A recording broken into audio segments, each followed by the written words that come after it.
বিভিন্ন পার্কে প্রত্যেক শুক্রবার সকালে এখানকার আশেপাশের ছেলেমেয়েদেরকে নিয়ে পড়ানো হয়, পড়াশোনার ব্যবস্থা করেছেন আমাদের কিছু বড় ভাই। তো আমরাও আছি সাথে। তো এখানে যারা আজকে পড়াশোনা করেছে তাদের একজন, তাকে আমি জিজ্ঞেস করছি যে সে আজকে কি কি পড়েছে, বলো তো কি কি পড়েছে? ABCD, তারপরে আরবি আলিফ বা তাসা পড়াইছে। তুমি কি আজকে প্রথম নাকি গত সপ্তাহে ছিল? গত সপ্তাহে ছিলাম। গত সপ্তাহে ছিল। তো কেমন লাগতেছে এখানে পড়ে? তুমি কি এমনি কোনো স্কুলে পড়ো? স্কুলে পড়ো? আচ্ছা, তোমার বই খাতাপত্র সব আছে? না থাকলে এগুলো ব্যবস্থা করতে হবে। হ্যাঁ, তারপরে এখানে পড়ানোর পর তোমাদেরকে আবার বিস্কিট খাইয়েছে, নাস্তা করেছে, কেমন লাগতেছে অনুভূতি?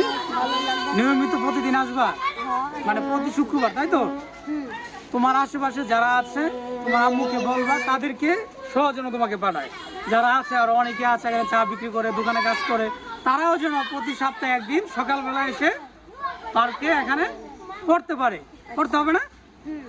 আমার মতো যারা আছো তারা এখানে পড়তে আসবে। Thank you.